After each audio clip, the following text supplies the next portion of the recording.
In today's video, I want to answer or try to answer the $1 million question, which is, will artificial intelligence, aka AI, replace interior designers? Because the answer may be far from straightforward, I decided to make a video where I can talk about this topic more in detail. Let's get right into it. First, I'm going to be trying some AI tools for the very first time. And then I'm going to be sharing with you how I already use artificial intelligence for interior design. You may be familiar with artificial intelligence, or you may not be. In either case, I do want to start with the basics. Artificial intelligence leverages computers and machines to mimic the problem-solving and decision-making capabilities of the humankind. It's basically a system that it's supposed to think and act rationally. So this is in other words, like human beings. AI algorithms have an expert system that creates predictions based on input data. If we translate this to interior design, we need to provide the data, and then the system or the machine will attempt to generate a design for that space in a matter of seconds, or that's what they say. So we're gonna try what that is about. But does that really mean that artificial intelligence will replace every interior designer's job? The only way to find the answers is by using AI. So there are a number of AI tools and platforms that are out there. So I will leave a list on the screen of some of them that I have come across with during my research and from what I have read about artificial intelligence. They all have different purposes, but I will leave them on the screen if you want to check them out. But for now, we're going to be trying just a few, and we're going to start by trying Interior AI. Interior AI is a paid platform, and they charge $30 a month. Because I have never used any AI platform before, I would probably want to try something for free before I commit to paying a fee like this. So what I'm gonna do for now is that I'm gonna see the examples of the renders that they have on their website. And if I find that they are pretty well done, I might pay for this subscription. Although some of the renders that I see here are nice, most of them are really not what I expected them to be. Some of the rooms are not entirely functional, and the color combinations are not necessarily my preference. For some reason, many of the renders have a lot of plants, which I personally do not like, and I'm really not sure about the color combinations that they are using for the interior spaces. I believe that if I were to upload my own images, I might get a similar result. So for now, I'm gonna move on to the second app that I'm gonna try on today, just because I don't want to commit to something without even trying it out. Now we're gonna try AI Room Planner. This platform, you can actually use it for free, which I think it's great if you're just experimenting and trying these things for the very first time. So when you go to their website, you will see that there is a box where you can drop an image. So that would be the image of the interior space that you want to generate a design for. And you have this option to choose the style that you want this design to be. Honestly, I do not like this feature because this is not how we design spaces, and this is not how our design process as interior designers work. We do not even think about choosing a style. We create spaces that are very custom and curated for the people who are going to be living there. So I personally think that this feature can be misleading for people that are interested into this career, into thinking that this is how you design spaces. But most of the times, this is not really part of the design process. But anyway, for now, we're just gonna choose one style, and then we're gonna see what happens. I honestly do not like the output. I feel like it feels outdated. I do not like the colors. I'm not convinced, and I do not think that I would go ahead with this. Plus, it makes me think, okay, what if I liked this materials?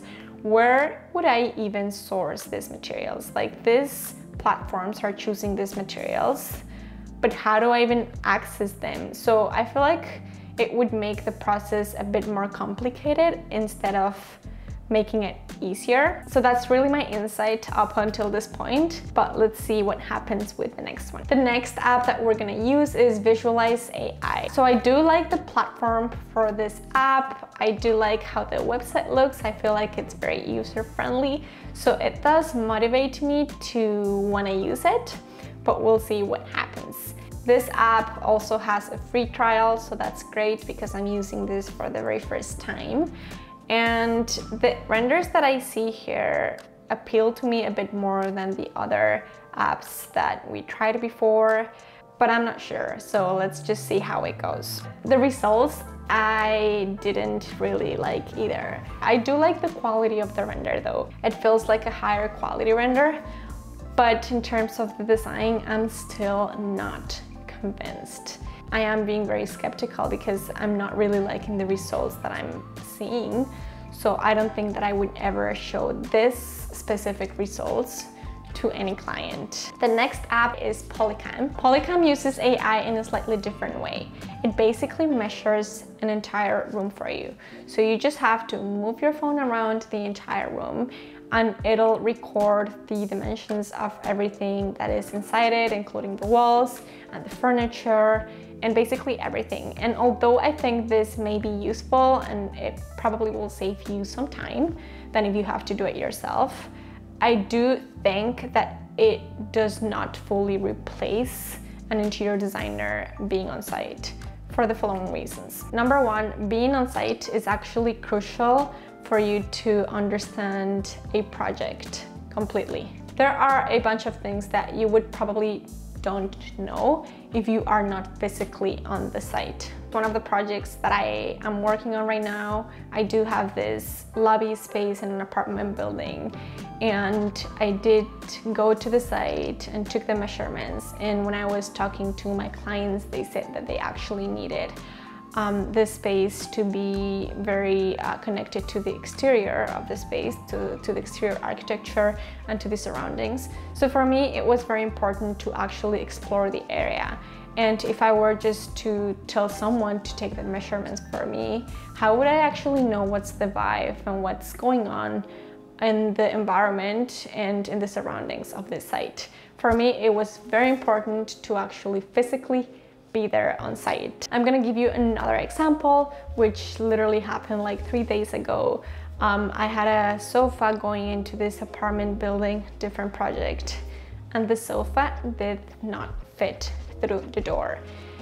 It was supposed to fit because we measured the opening, but we didn't take into account the actual width of the door.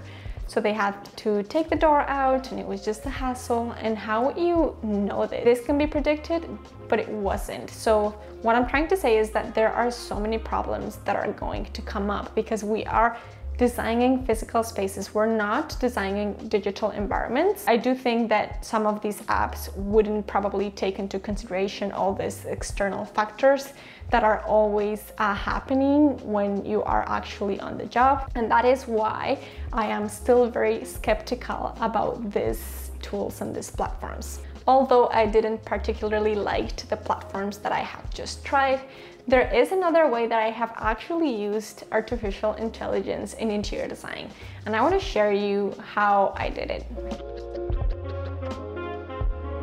If you are an interior designer, you probably know that there are things that you didn't get taught in school, and that's okay. There's things that you are going to be learning while you're working and that you don't know yet. So those questions will come up, and those questions have came up for me. And so I have used artificial intelligence for research purposes. I do use ChatGPT for a lot of the research part of interior design. There's some things that it's very hard to find answers, such as how to make an interior design presentation, how to make an interior design proposal, how to draft an interior design contract. All of these little things and any other questions relating to this career can come up and will come up. And I do believe that if you use artificial intelligence to get those answers, it can be really helpful. I wouldn't just get the answers from AI, but I would also ask other people, other professionals, other interior designers that are working, and also web research. So all those three components combined can give you very specific and objective answers. So that's really the way that I have used it. I do ask questions whenever I have them, and I have found that they are helpful most of the times. So that's just my experience, and I am trying to learn about AI more and more every day, but I am still a bit skeptical, and I personally, this is really just my opinion, I do not think that some of the platforms that are out there for AI, specifically for interior design, are replacing interior designers. It's really not happening yet, and I'm not sure if there's gonna be more advanced tools that are gonna come in the future that are probably gonna be better and are probably gonna take care of these problems that I am seeing right now with those platforms.